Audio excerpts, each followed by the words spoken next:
I watched my own twin sister build her dream wedding using my name, my details, and my credit, while I kept quiet, collecting every shred of proof.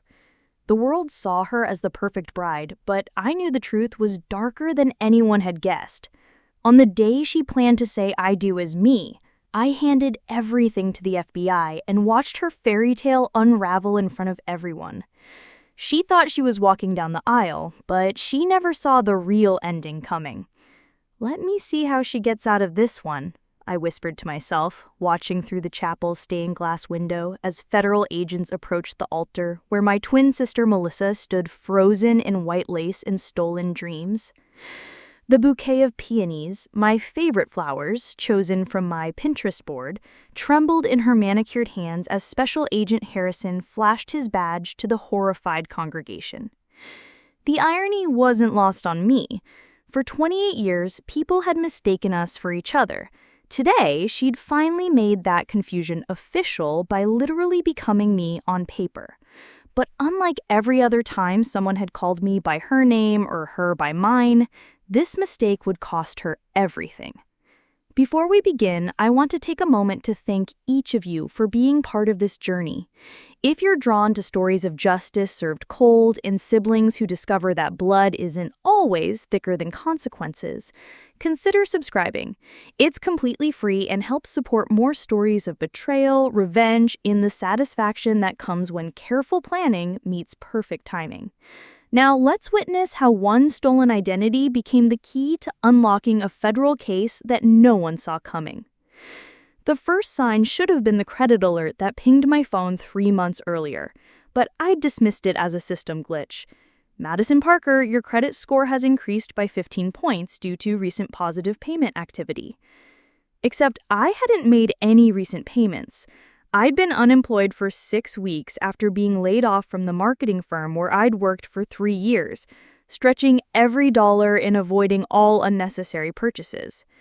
I logged into my credit monitoring app, expecting to find an error in the system. Instead, I found a new account I'd never opened. A store credit card from an upscale bridal boutique in downtown Seattle with a credit limit of $8,000 and a current balance of $3,200. The account showed 3 recent payments, each made exactly on time, explaining my improved score. My stomach dropped as I stared at the screen. Someone had opened a credit account using my social security number, my address, and my name. The timing couldn't have been worse. I was already behind on my student loans and living off my dwindling savings account while job hunting. The last thing I needed was identity theft complications. But as I scrolled through the transaction details, a cold realization crept up my spine. The billing address wasn't just similar to mine, it was identical down to the apartment number. Either someone had stolen my identity with impossibly accurate information, or someone with legitimate access to my personal details was using them for their own purposes. The list of people with access to my social security number, birth date, and current address was distressingly short. My parents, my accountant, my twin sister Melissa. My parents, both retired teachers living on fixed incomes in the modest ranch house where we'd grown up, barely understood how to use their smartphones, let alone commit sophisticated identity fraud.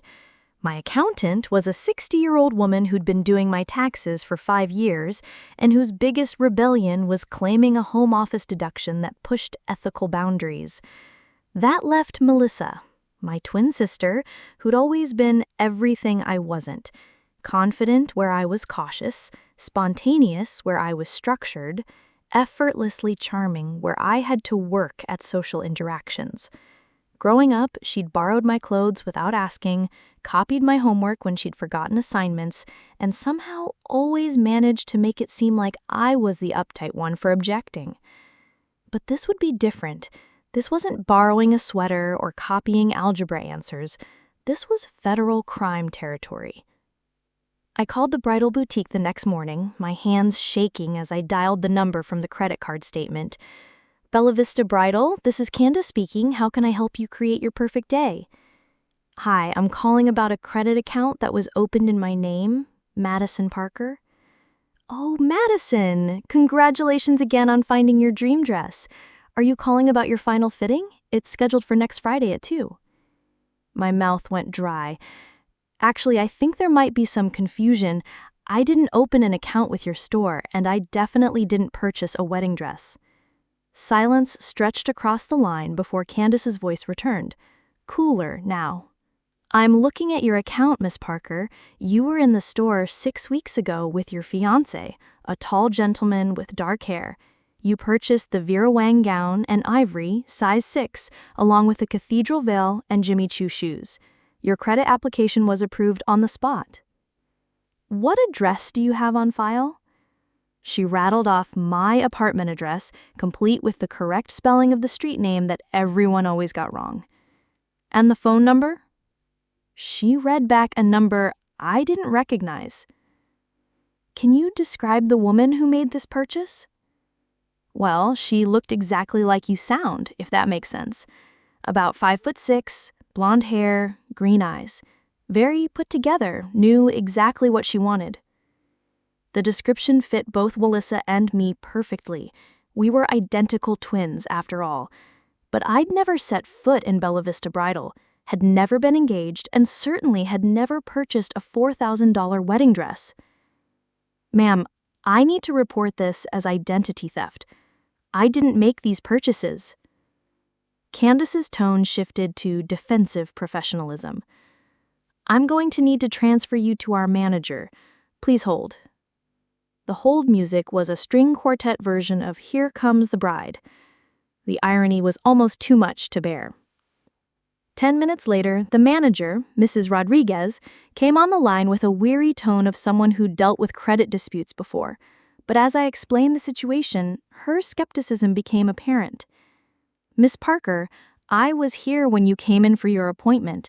You showed your driver's license, answered the security questions for the credit application, and spent over an hour selecting accessories. You even took photos of yourself in the dress to send to your maid of honor. What name was on the driver's license? Madison Elizabeth Parker, born March 15, 1995. My exact name and birth date. And you're certain it was me? A pause. Well, it was someone who looked exactly like you and had all your personal information. If it wasn't you, then you have a twin who's stolen your identity. The accuracy of her statement hit me like a physical blow. That's exactly what I had. After ending the call, I sat in my small apartment staring at my phone, pieces of a terrible puzzle clicking into place. 3 months ago, Melissa had announced her engagement to David Richardson, her boyfriend of 2 years. She'd been over the moon, calling me at midnight to share the news, gushing about wedding plans and how David had proposed during a weekend trip to the San Juan Islands. But Melissa had always lived paycheck to paycheck, despite earning more than me as a pharmaceutical sales rep. She had expensive tastes and minimal impulse control, a combination that had left her with maxed-out credit cards and a credit score that made opening new accounts nearly impossible. I, on the other hand, had always been careful with money. Even while unemployed, my credit score remained excellent, the result of years of responsible financial management that Melissa had always teased me about. "You're so boring, Maddie," she'd say whenever I declined expensive dinners or shopping trips. "Money's meant to be spent, not hoarded." Now it seemed she'd found a way to spend my money instead of hoarding her own. I needed proof before confronting her. The bridal shop transaction was suspicious, but not conclusive. Melissa had keys to my apartment. We'd always been casual about boundaries, swapping apartments when one of us was out of town or needed to escape roommates. She'd helped me move in 2 years ago and had kept the spare key for emergencies. Access to my apartment meant access to my mail, my financial documents, my personal information. It also meant she'd seen the pre-approved credit offers that arrived monthly, the ones I always shredded without opening. My laptop still had the credit monitoring website open, showing the mysterious bridal boutique account. I clicked through to view more details, looking for patterns that might confirm or eliminate my suspicions. The account had been opened on March 22nd, exactly 2 weeks after Melissa's engagement announcement. The billing statements were being sent to my address, but a secondary email address was listed for electronic notifications: melissaparker.wedding@gmail.com. My sister had created an email address using her first name and my last name. She wasn't even trying to hide the deception. I screenshot everything: account details, transaction history, contact information. Then I began a systematic search through my other financial accounts, looking for additional unauthorized activity. What I found made my blood run cold: a department store credit card I'd never opened, with charges for men's clothing and cologne, a jewelry store account showing the purchase of matching wedding bands and a diamond tennis bracelet, a catering company payment plan for a reception for 150 guests. Someone was planning an entire wedding using my identity, and they weren't being conservative about the budget. The total across all accounts approached $25,000, more money than I'd ever had at one time, being charged to my name without my knowledge or consent. I printed everything, creating a paper trail that documented the scope of the identity theft. Each page that emerged from my cheap inkjet printer felt like evidence in a case I was building against my own sister. But I needed more than suspicious timing and a suggestive email address. I needed proof that Melissa was the one making these purchases. The solution came to me as I stared at the catering company charge. If someone was planning a wedding for 150 people using my name, there had to be a venue, a date, vendors who'd interacted with the fake Madison Parker. I called the catering company first. "Savory Celebrations, this is Jennifer." "Hi, I'm calling about an event you're catering from Madison Parker. I need to confirm some details." "Oh, hi, Madison. I was just thinking about your event. We're 3 weeks out, and I wanted to touch base about the final head count. Are we still planning for 150 guests?" My heart hammered as I processed the timeline. 3 weeks. Melissa was getting married in 3 weeks using my name and credit. "Actually, I'm having some family drama and might need to make changes. Can you remind me of the venue details?" "Of course, honey. These things happen. You're at the Fairmont Olympic Hotel in the Grand Ballroom, Saturday afternoon ceremony at 4, reception immediately following. Did you want to adjust the menu selections or just the head count?" The Fairmont Olympic Hotel, one of Seattle's most prestigious venues, with wedding packages starting at $15,000. No wonder the catering bill alone was pushing $8,000. "Let me call you back once I sort out the family situation," I managed. "No problem, Madison. And remember, if you need to make significant changes, we'll need at least 2 weeks' notice to avoid cancellation fees." 2 weeks' notice. I had 2 weeks to decide how to handle this betrayal. After hanging up, I sat in the growing darkness of my apartment, too stunned to turn on the lights. My twin sister, my identical twin, the person who'd shared a womb with me, who'd been my closest companion for the first 18 years of my life, was committing identity fraud on a massive scale. And she was doing it to pay for her dream wedding. The emotional impact hit me in waves. First came the betrayal. Melissa had violated my trust, my privacy, my financial security. Then came the practical terror. I was unemployed and couldn't afford to pay off $25,000 in fraudulent charges, even if I could prove they weren't mine. But underneath those immediate reactions, a colder emotion was crystallizing: anger. Not the hot, explosive anger that comes with sudden shock, but the cold, calculating anger that comes with methodical understanding. Melissa had always taken things from me: clothes, homework answers, sometimes even credit for my ideas or achievements. Our parents had encouraged us to share everything as children, never quite understanding that Melissa's version of sharing was distinctly one-directional. But this was different. This wasn't sharing or borrowing or even casual theft. This was systematic identity fraud that could destroy my financial future and credit rating for years to come. She'd calculated that I wouldn't discover the accounts until after her wedding, maybe not until the bills started arriving. She'd probably planned to make minimum payments until she figured out how to pay off the balances, or more likely until she could convince me to take responsibility for charges made in my name. The presumption of it took my breath away. She'd assumed I'd be willing to absorb $25,000 in debt to preserve family harmony, to avoid the embarrassment of exposing her fraud, to protect her marriage before it began. She'd assumed wrong. I spent the next 3 days gathering intelligence, calling vendors as Madison Parker, confirming details about a wedding I'd never planned. The picture that emerged was both impressive and horrifying. Melissa hadn't just stolen my identity for a few purchases.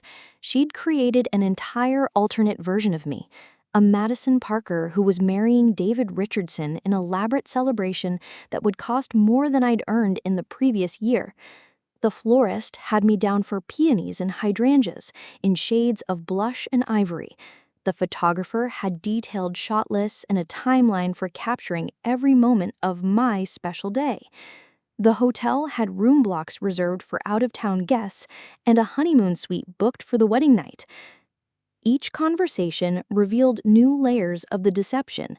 Melissa had been playing the role of Madison Parker for months, building relationships with vendors, making decisions about details I'd never even considered. "You seemed so stressed about everything being perfect," the wedding planner, Sarah, confided during one of our calls.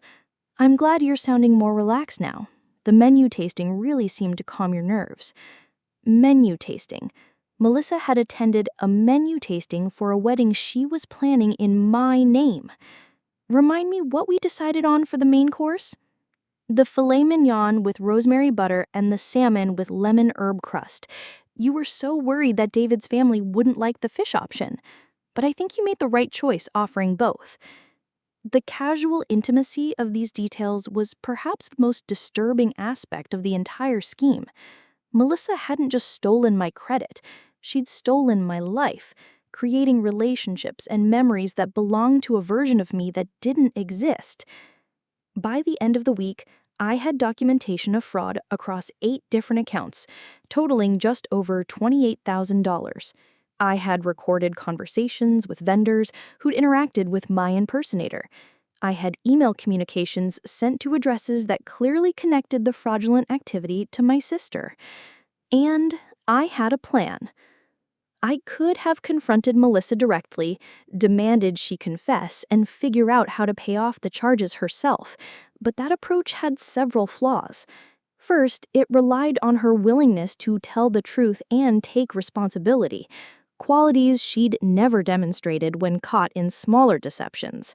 Second, it would likely result in a family crisis that would pressure me to accept partial responsibility to keep the peace. Third, and most importantly, it wouldn't address the legal reality that identity theft is a federal crime. Melissa had committed felony fraud. She'd forged documents, lied to creditors, and stolen my identity to the tune of nearly $30,000. The magnitude of her deception required a proportional response. I began researching federal identity theft laws, learning about the agencies responsible for investigating financial fraud, understanding the process for filing formal complaints. The FBI's website had detailed information about identity theft reporting, including a step-by-step guide for victims. What I discovered was both encouraging and sobering. The FBI took identity theft seriously, especially cases involving significant dollar amounts or sophisticated schemes.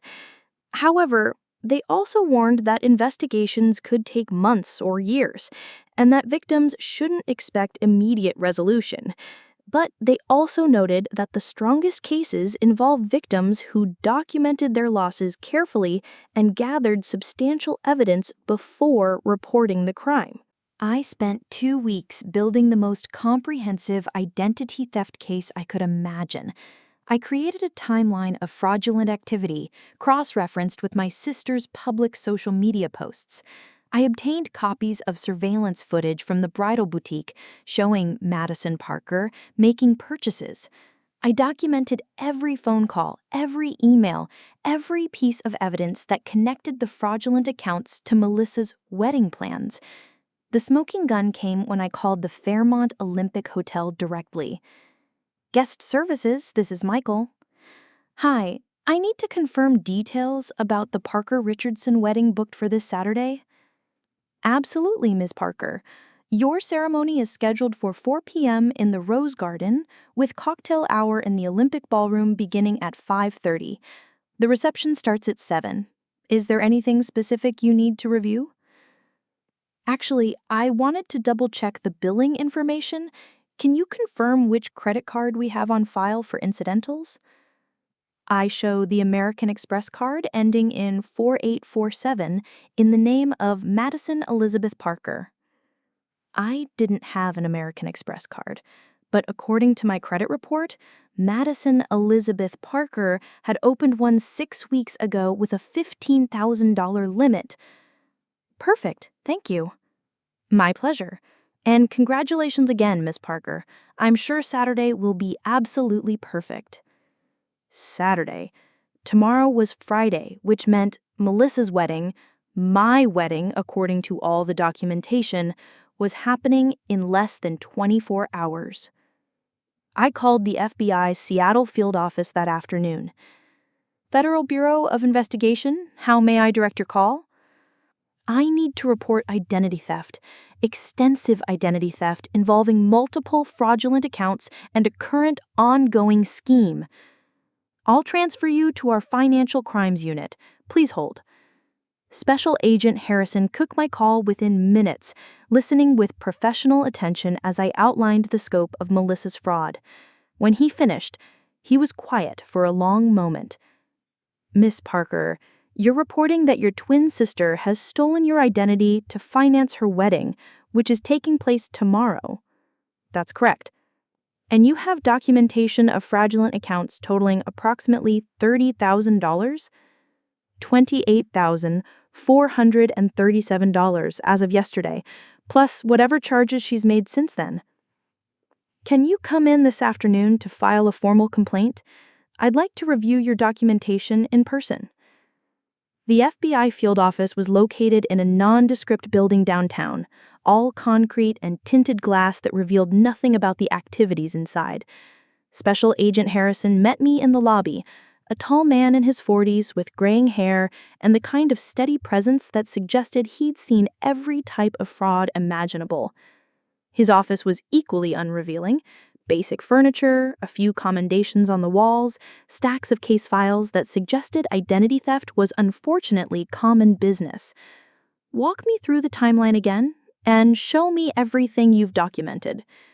I spread my evidence across his desk like playing cards.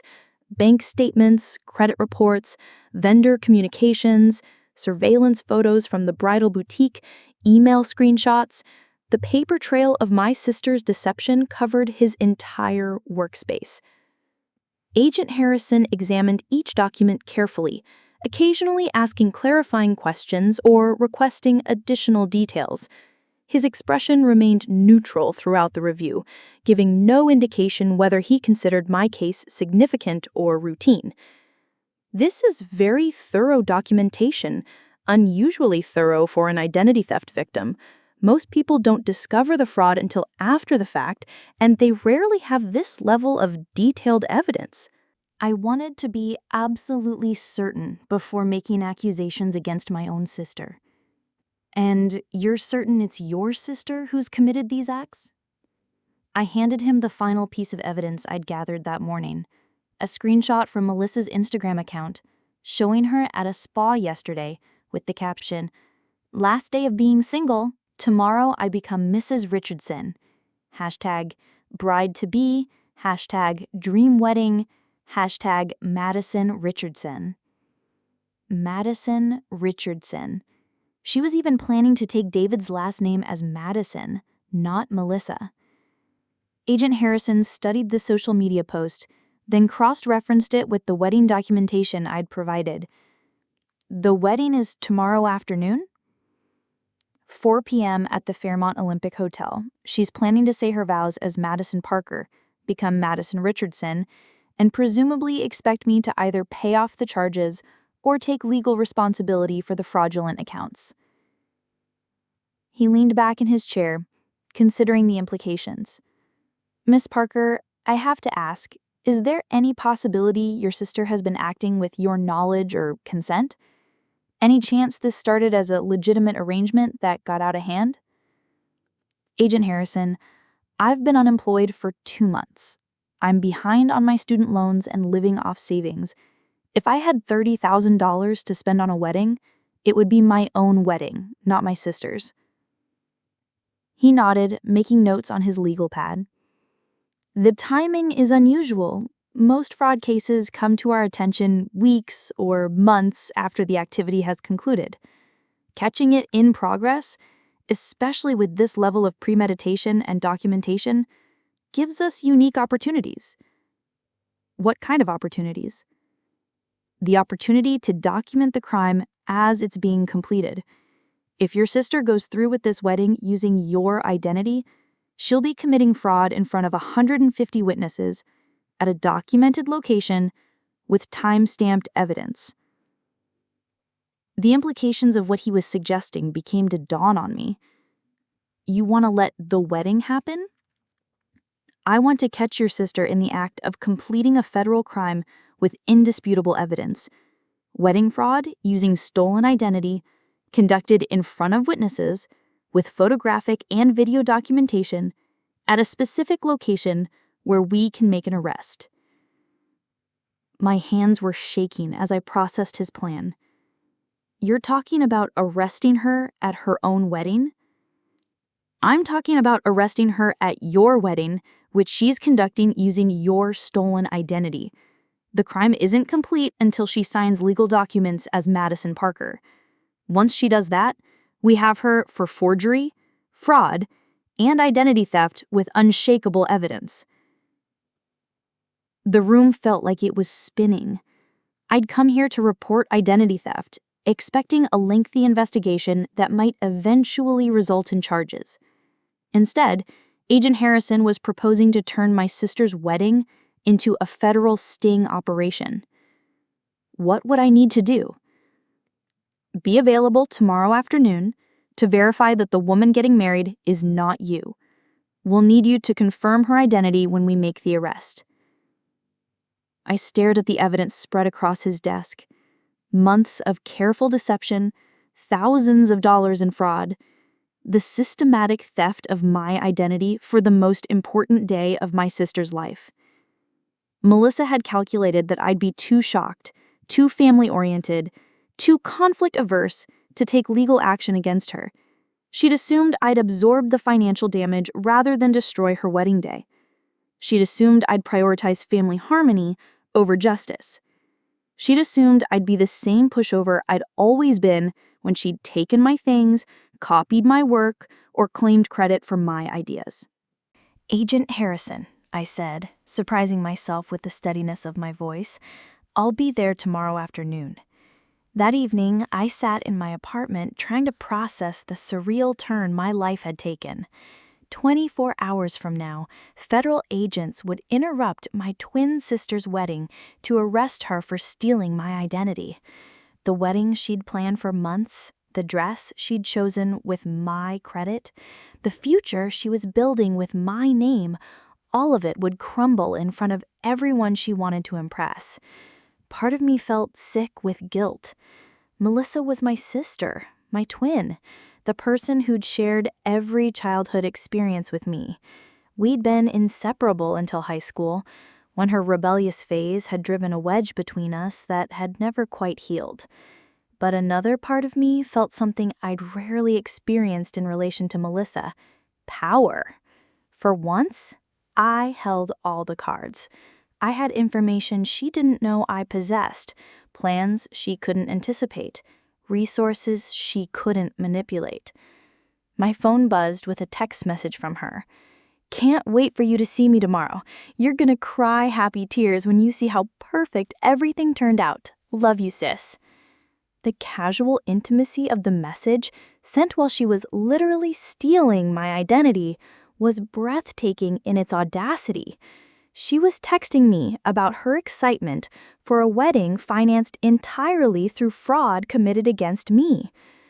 I started to type several responses, accusations, questions, warnings, but deleted them all. Tomorrow would bring its own revelations. Instead, I replied, "I'm sure it will be unforgettable." Saturday morning arrived gray and drizzly, typical Seattle weather that seemed fitting for what was about to unfold. I'd barely slept, alternating between resolve and regret, between anger at Melissa's betrayal and anxiety about the consequences of my choices. Agent Harrison called at 10 a.m. to confirm the plan. "Are you having second thoughts, Miss Parker?" "I keep thinking about my parents. They're going to be at the wedding.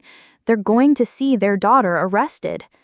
"Your parents are also going to discover that one daughter has committed serious federal crimes against the other. This isn't your fault, and protecting your sister from consequences won't undo the damage she's done to your financial future." He was right, but that didn't make it easier. "What time should I be there?" "The ceremony starts at 4. I'd like you positioned where you can observe but remain inconspicuous until we need you. Can you be there by 3:30? "I'll be there." I spent the morning in a strange state of suspended animation, unable to focus on anything, but unwilling to simply wait. I cleaned my apartment, organized files, did laundry, busy work that kept my hands occupied while my mind raced through scenarios of how the afternoon might unfold. At 2 p.m., I began getting ready. What does one wear to witness their twin sister's arrest at a fraudulent wedding?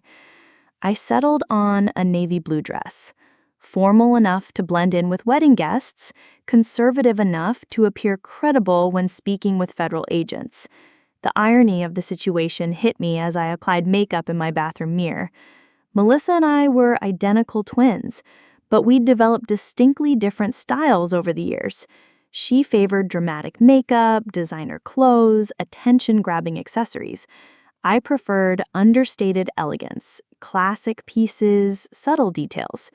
Today, those differences would work in my favor. Even though we shared the same face, our personal styles were so different that no one would mistake me for the bride who'd been working with vendors for months as Madison Parker. I arrived at the Fairmont Olympic Hotel at 3:15, early enough to observe the final wedding preparations without drawing attention. The lobby buzzed with activity, guests checking in, wedding party members hurrying to various appointments, hotel staff coordinating the elaborate event that would soon become a federal crime scene. Agent Harrison had positioned himself near the hotel bar, dressed in a dark suit that allowed him to blend with the wedding guests. He nodded almost imperceptibly when he saw me, confirming his presence without revealing our connection. I found a quiet corner in the lobby where I could observe the elevator bank without being conspicuous. At 3:45, the bridal party emerged from the elevators in a rustle of silk and excitement. And there was Melissa, transformed into the most beautiful version of herself I'd ever seen. The Vera Wayne gown she'd purchased with my credit was absolutely perfect on her. Ivory silk that caught the light as she moved, a cathedral veil that trailed behind her like a whisper, Jimmy Choo heels that added just enough height to make her carriage regal. She looked radiant, glowing with happiness and anticipation. She looked like a woman who was about to marry the love of her life in front of everyone who mattered to her. She also looked exactly like me. The resemblance that had always been striking was now absolutely perfect. Her makeup artist had styled her to emphasize our identical features, and the wedding dress transformed her into the idealized version of Madison Parker she'd been playing for months. I watched her laugh with her bridesmaids, pose for photos with our parents, embrace David with the kind of joy that comes once in a lifetime. For a moment, I almost wavered in my resolve. Then I remembered the credit card statements, the fraudulent accounts, the systematic theft of my identity, and my determination crystallized again. At 4 p.m. exactly, the wedding guests were ushered into the rose garden for the ceremony. I positioned myself at the back, behind the other guests, but with a clear view of the altar where Melissa would soon commit the final act of her fraud. The processional began with the bridesmaids, then our parents, then the groomsmen. Traditional wedding music played as everyone turned to await the bride's entrance. Melissa appeared at the back of the aisle, her arm linked with our father's, looking every inch the perfect bride.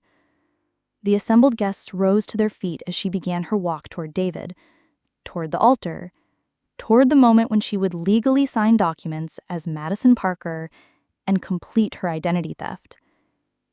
I felt tears on my cheeks as I watched her progress down the aisle, but I couldn't tell if they were tears of sadness for what was about to happen or tears of rage at the betrayal that had made this moment necessary.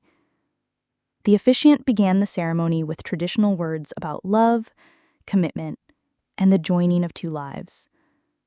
Melissa and David exchanged vows they'd written themselves, speaking of trust, partnership, and building a future together. The irony was crushing. She was promising to honor and cherish David while committing felony fraud against her own sister. If anyone has any reason why this couple should not be joined in marriage, speak now or forever hold your peace. The traditional words hung in the air for a moment of ceremonial silence. Then Agent Harrison stepped forward from his position among the guests. FBI, I need everyone to remain calm and stay seated. The reaction was immediate and chaotic. Gasps from the guests, confused murmurs, someone's sharp intake of breath that might have been a scream. Melissa's face went white beneath her perfect makeup. David stepped protectively in front of her, his expression shifting from confusion to alarm. Melissa Parker, Agent Harrison continued, approaching the altar with his badge clearly visible, you're under arrest for identity theft, wire fraud, and forgery. That's not Melissa, our mother called out from the front row, her voice shrill with panic. That's Madison! This is Madison's wedding! Agent Harrison turned to where I stood at the back of the gathering. Miss Parker, could you please step forward? The guests turned as one to stare at me, their faces cycling through confusion, recognition, and dawning understanding. Identical twins, but only one of us was supposed to be getting married today. I walked down the aisle between the shocked guests, my footsteps echoing in the suddenly silent garden. When I reached the altar, I stood beside Agent Harrison, facing my sister. For the record, he said, his voice carrying clearly to every corner of the garden, could you please state your name? Madison Elizabeth Parker. He turned to my sister. And could you please state your name? Melissa's mouth opened and closed soundlessly. Her hand shook so violently that her bouquet scattered petals onto the altar steps. Your name, ma'am. Melissa, she whispered. Melissa Ann Parker. Agent Harrison nodded to his backup agents, who had positioned themselves around the garden perimeter.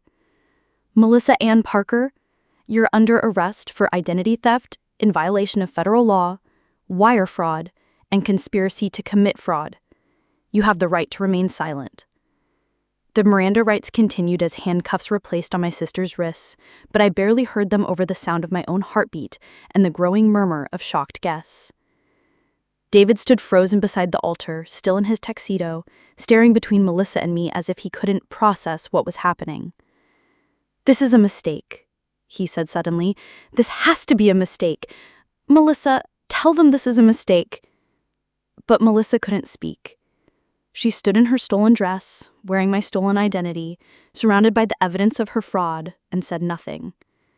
Our parents pushed through the crowd of guests, our mother reaching for Melissa while our father demanded explanations from Agent Harrison. What's going on? Why are you arresting our daughter? This is her wedding day. Sir, your daughter Melissa has been using her twin sister's identity to commit fraud. She's opened multiple accounts using Madison's personal information and has accumulated nearly $30,000 in fraudulent charges to finance this wedding. Our father's face went ashen. He looked between Melissa and me, understanding dawning in his expression. Maddie, is this true? I nodded, unable to trust my voice. Oh, Melissa, what have you done? As the agents led Melissa away, she finally looked directly at me for the first time since the arrest had begun. Her eyes held a mixture of betrayal, disbelief, and something that might have been respect. You never thought you'd actually do it, she said, her voice barely audible over the chaos around us. I never thought you'd actually steal my identity for your wedding, I replied. She nodded slowly, as if accepting the fairness of the exchange. I'm sorry, Maddie. I'm so sorry. And then she was gone, led away by federal agents in her wedding dress, leaving behind a garden full of shocked guests and a lifetime of consequences. The aftermath unfolded in slow motion.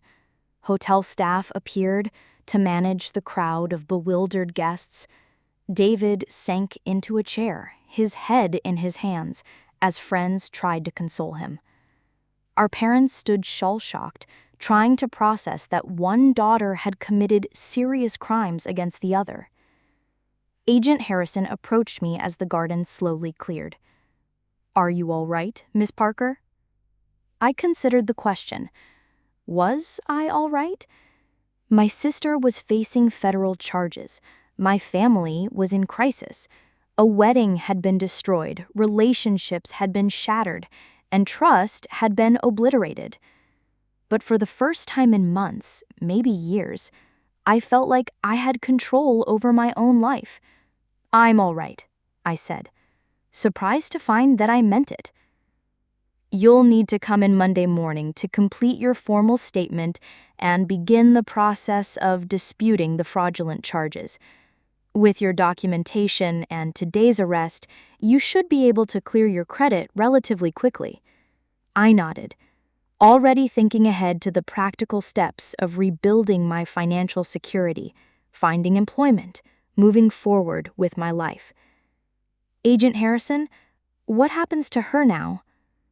That depends on a lot of factors.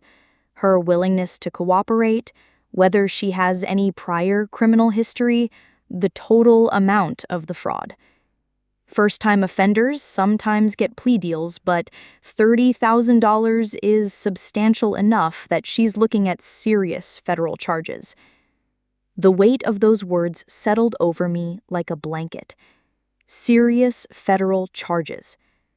My twin sister, who'd shared my childhood, my DNA, my face, was now facing the possibility of years in federal prison. How long? I asked quietly. Identity theft can carry up to 15 years for a first offense, especially with this level of sophistication and dollar amount. The wire fraud charges add additional time. If she's convicted on all counts, he shrugged. She could be looking at a decade or more. A decade? Melissa would be nearly 40 when she got out, assuming she served the full sentence. Her life, the life she'd tried to build using my identity, would be completely destroyed. But then I thought about my credit report, my financial future, the months of unemployment I'd endured while she was spending my money on her dream wedding. She'd been willing to destroy my life to build hers. The consequences were proportional, even if they felt devastating. The hotel staff had cleared most of the guests by the time I finished speaking with Agent Harrison. David sat alone in the front row, still wearing his tuxedo, staring at the altar where he'd expected to marry the woman he loved. I approached him carefully, unsure what to say to someone whose wedding had just been destroyed by my sister's crimes. David, I'm sorry this happened this way. He looked up at me with eyes that were red-rimmed and confused. You're Madison, the real Madison. Yes. How long have you known? About 3 weeks. I discovered the fraudulent accounts by accident and spent time gathering evidence before reporting it to the FBI. He nodded slowly, processing the timeline.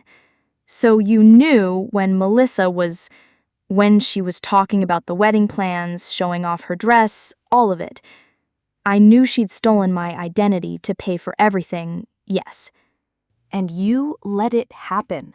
You let her go through with planning everything, getting excited, believing she was going to have her perfect day. The accusation in his voice was unmistakable. In his mind, I'd orchestrated this public humiliation, this devastating betrayal on what should have been the happiest day of their lives. David, she committed federal crimes against me. She stole $30,000 using my identity.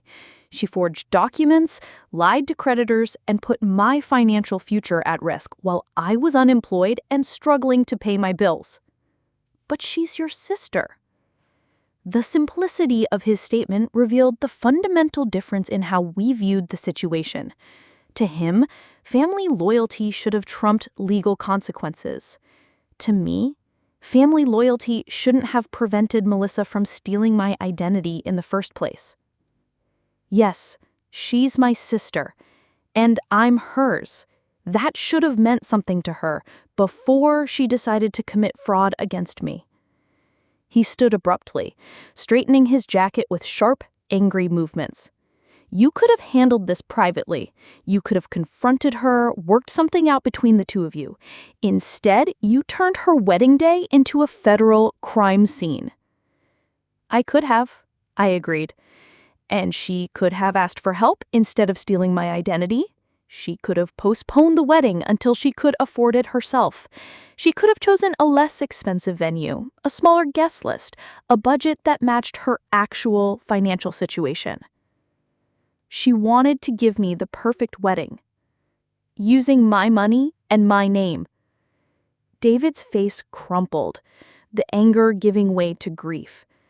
I love her. I would have married her in a courthouse wearing jeans if that's what we could afford. I never asked for any of this.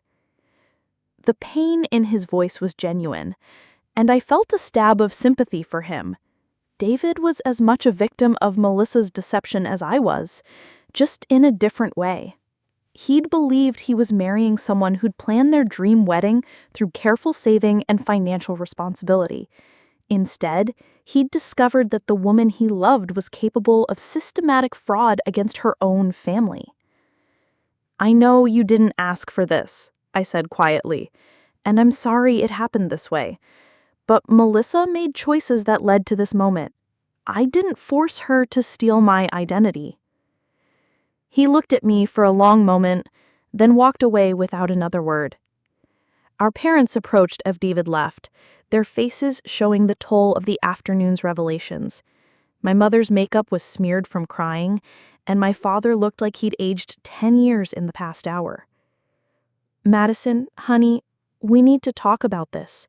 About Melissa, about what happens now. What's there to talk about, Mom? She committed identity theft. She's been arrested. The FBI will handle it from here. But she's family, my father said, echoing David's earlier sentiment.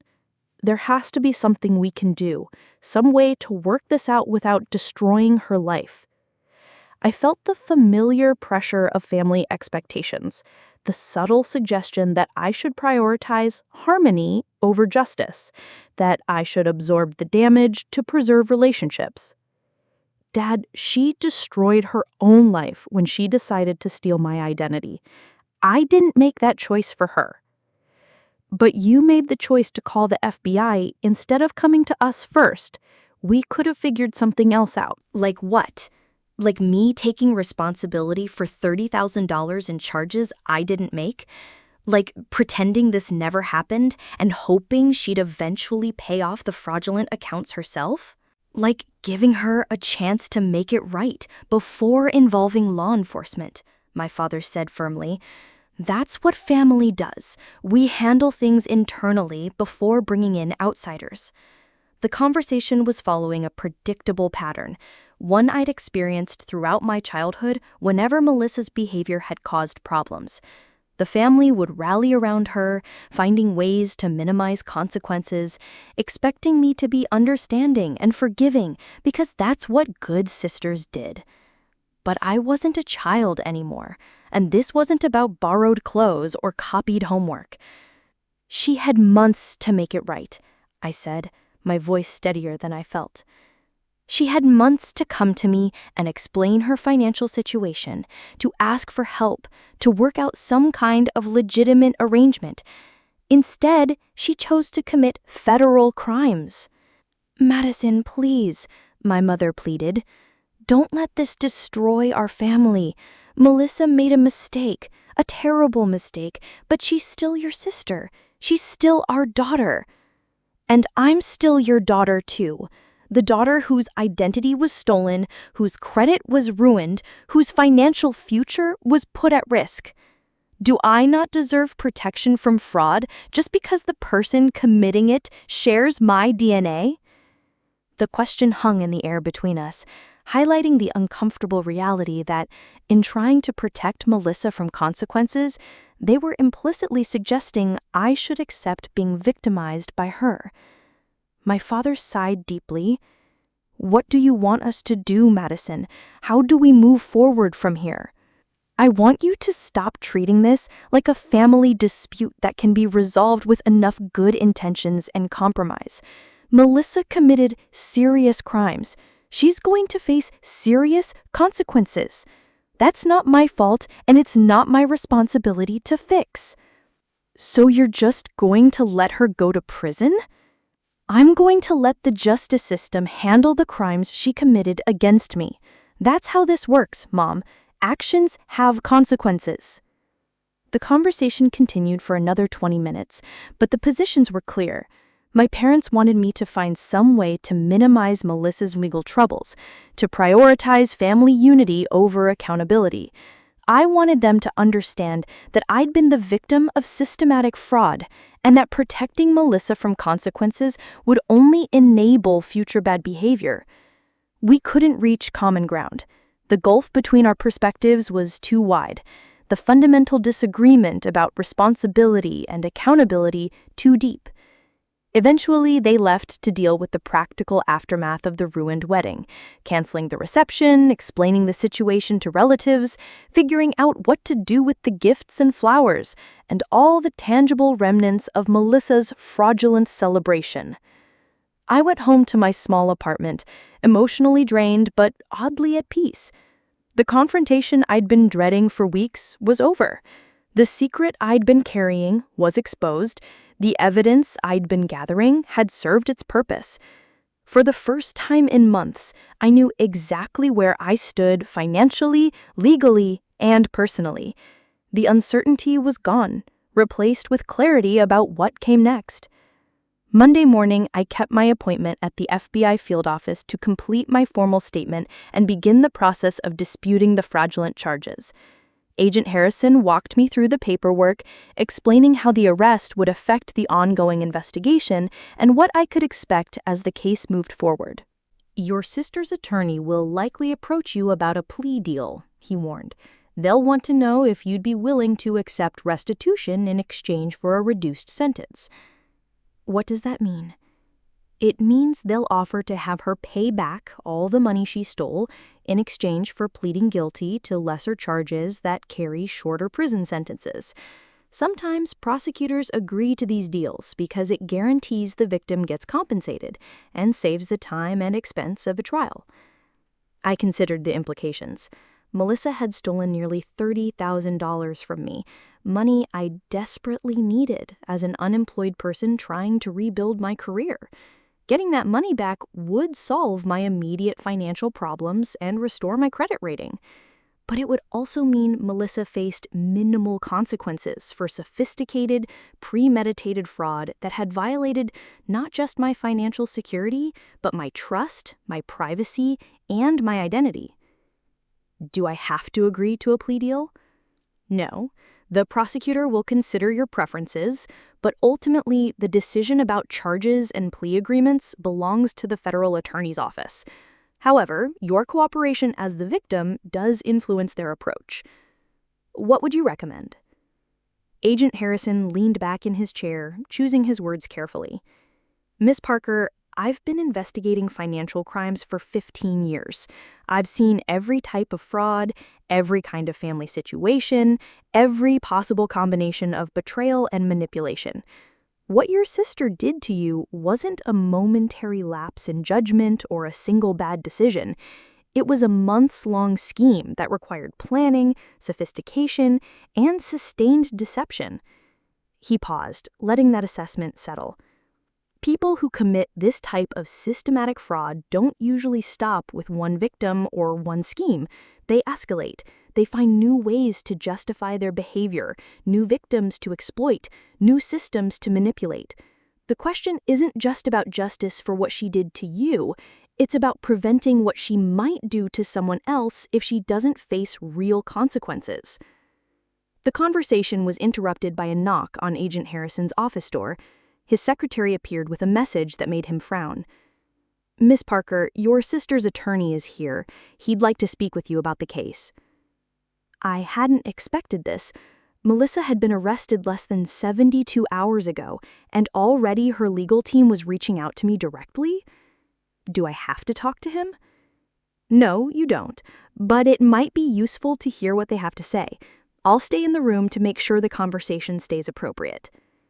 5 minutes later, a man in an expensive suit entered the office with the confidence of someone accustomed to negotiating high-stakes settlements. He introduced himself as Richard Kellerman, Melissa's defense attorney, and wasted no time getting to the point. Miss Parker, I'll be direct. Your sister made a serious mistake, but she's a first-time offender with no prior criminal history. She's young, she was planning a wedding, she got caught up in emotions and made poor decisions. We're hoping to work out an arrangement that makes you whole financially while allowing Melissa to avoid the harshest consequences of her actions. What kind of arrangement? Full restitution of all fraudulent charges, plus additional compensation for your time and trouble. In exchange, we'd ask you to support a plea agreement that would result in probation and community service rather than prison time. The offer was tempting.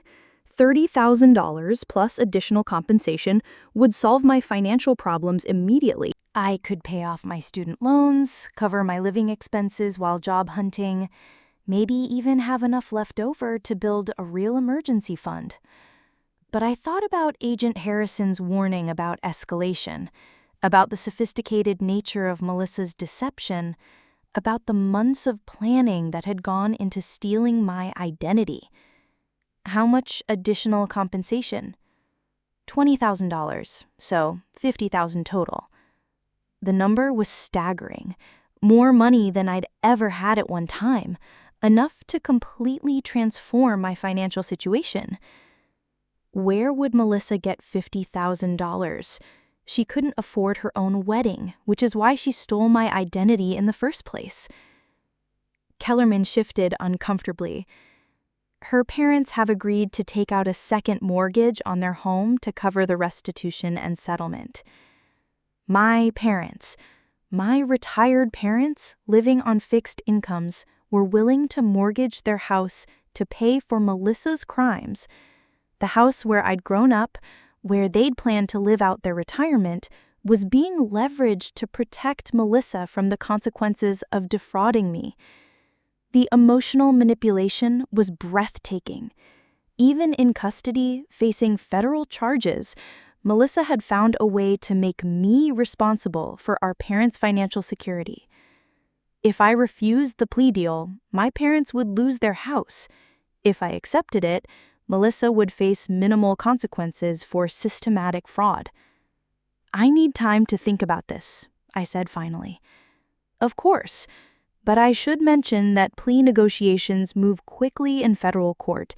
If we can't reach an agreement within the next week or two, the prosecutor will likely proceed with the full charges, and the opportunity for a reduced sentence will disappear. After Kellerman left, I sat in Agent Harrison's office trying to process the impossible choice I'd been presented with. "They're good," Agent Harrison said quietly. "Making you choose between justice and your parents' financial security. It's manipulative, but it's effective. What would you do?" I can't tell you what to do, Miss Parker, but I can tell you that in my experience, people who avoid consequences for serious crimes tend to commit more serious crimes. And I can tell you that your parents chose to mortgage their house. You didn't force that decision on them. He was right, but that didn't make the choice easier.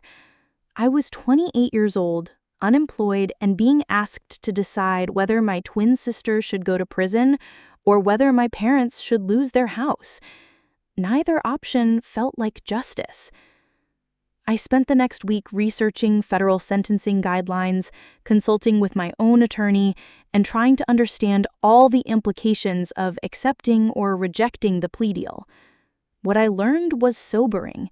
If Melissa pled guilty to the full charges, she could face 8 to 12 years in federal prison. If she accepted the reduced plea, she'd likely serve 2 years of probation with community service and be required to pay restitution. The difference was enormous. The difference between her life being destroyed and her life being temporarily inconvenienced. But the more I thought about it, the more I realized that the choice wasn't really mine to make. Melissa had committed crimes. The justice system existed to handle crimes. My role was to be truthful about what had happened to me, not to decide what punishment she deserved. On Friday morning, I called Agent Harrison with my decision. I won't support the plea deal. I want the prosecutor to proceed with the full charges.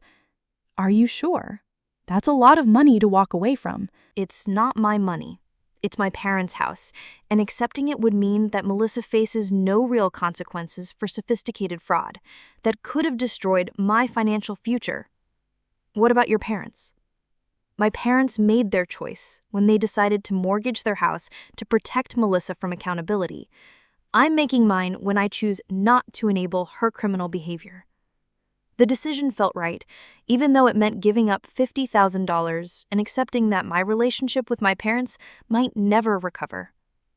2 weeks later, Melissa pled guilty to federal charges of identity theft and wire fraud. Without a plea agreement, she was sentenced to 6 years in federal prison with 3 years of supervised probation following her release. The courtroom was nearly empty during the sentencing. Just me, our parents, David, and a few court officials. Melissa stood before the judge in an orange jumpsuit, looking nothing like the radiant bride she'd been 3 weeks earlier. When given the opportunity to address the court, she turned to look at me. "I want to apologize to my sister," she said, her voice barely audible. "I convinced myself that what I was doing wasn't really hurting her, that I'd find a way to pay everything back before she found out. I was wrong. I hurt her financially, I violated her trust, and I put her in an impossible situation with our family. I'm sorry, Madison. I'm sorry for all of it." The apology was more than I had expected, but it didn't change the reality of what she'd done or the consequences she now faced. After the sentencing, our parents approached me in the courthouse hallway. The conversation was brief and painful. "I hope you're satisfied," my mother said, her voice cold. "Your sister is going to prison for 6 years because you couldn't find it in your heart to forgive her. She's going to prison because she committed federal crimes. I didn't put her there. Her choices did. You could have stopped this. You could have worked with us to handle this as a family. Instead, you chose revenge over reconciliation. I chose accountability over enabling. There's a difference." They walked away without saying goodbye, and I knew our relationship might never be the same. The family unity they'd wanted to preserve had been destroyed anyway, just not in the way they expected. 6 months later, I was working at a new marketing firm, my credit had been restored, and I'd moved to a larger apartment with the money I'd saved by not having to pay off fraudulent charges. The FBI had cleared all the accounts Melissa had opened, and the creditors had absorbed the losses. I received occasional updates about Melissa through the federal prison system's victim notification program. She was serving her sentence at a minimum security facility in Oregon, participating in financial literacy programs and working in the prison library. David had moved back to his home state of Colorado, unable to stay in Seattle, where every location reminded him of the wedding that had never happened. He'd sent a single text message after Melissa's sentencing. "I understand why you did it. I wish it could have been different." I wish it could have been different too. I wished my sister had asked for help instead of stealing my identity. I wished my parents had supported accountability instead of enabling criminal behavior. I wished I'd been able to protect my financial future without destroying my family relationships. But I didn't regret my choices. Melissa had made a calculated decision to commit sophisticated fraud against me, and she'd faced proportional consequences. The justice system had worked as intended, protecting victims and holding criminals accountable for their actions. 3 years into Melissa's sentence, I received an unexpected letter from her. The handwriting was familiar, but more careful than I remembered, as if prison had taught her to measure her words more precisely. "Dear Madison," it began, "I've been thinking about writing to you for months, but I wasn't sure what to say or if you'd even want to hear from me. I'm not writing to ask for anything or to try to justify what I did. I'm writing because I finally understand what I took from you, and it wasn't just money. I took your identity, your sense of security, your trust in your own family. I took your ability to celebrate my wedding, to be happy for me, to believe that I valued our relationship more than my own desires. I took your parents' support when you needed it most, and I took your peace of mind for months while you discovered and documented my crimes. I've been in financial literacy classes, learning about credit, about the long-term impact of debt, about how hard it is to rebuild financial security once it's been damaged. I never understood how much I was risking on your behalf, how much damage I could have done to your future. I also never understood how much planning and courage it took for you to gather evidence and report me to the FBI. I was angry about that for a long time, but now I realize you did the only thing that could have stopped me from making even worse choices. I'm eligible for early release next year if I continue to meet all the program requirements. When I get out, I want to make real amends, not just apologies. I want to find a way to rebuild the trust I destroyed, to prove that I've learned from this experience, to be the sister you deserved all along. I don't expect forgiveness, and I don't expect you to want a relationship with me, but I want you to know that I'm working every day to become someone worthy of the sister who had the courage to hold me accountable for my actions. Love, Melissa. I read the letter 3 times, looking for signs of manipulation or self-serving justification. Instead, I found what appeared to be genuine remorse and understanding. I didn't write back immediately. The letter required careful consideration, a thoughtful response that acknowledged her growth while protecting my own emotional boundaries. 2 weeks later, I sent a brief reply. "Melissa, I received your letter. I'm glad you're using your time in prison constructively and that you're gaining insight into the impact of your choices. When you're released, if you're serious about making amends, the first step would be repairing your relationship with our parents and with David. They were also victims of your deception, and they deserve your attention and accountability as much as I do. After that, we can talk about what rebuilding trust might look like. Madison." Her release date was still 8 months away, but for the first time since her arrest, I felt hopeful that our family might eventually heal from the damage her crimes had caused. The story of my sister's identity theft had become something of a cautionary tale in our extended family and social circles. People who heard about it were always shocked that a twin could commit such systematic fraud against her sister, that family loyalty hadn't prevented either the crime or the prosecution. But I'd learned that family loyalty works both ways. Melissa had owed me loyalty when she was tempted to steal my identity. I'd owed myself loyalty when deciding whether to report her crimes. The loyalty I'd shown to justice and accountability had ultimately served our family better than the loyalty that would have enabled her criminal behavior. As I finished writing this account, I reflected on the lessons I'd learned from the experience. Identity theft is devastating, not just financially, but emotionally, especially when the perpetrator is someone you trust. The justice system, while imperfect, provides necessary accountability for victims of financial crimes.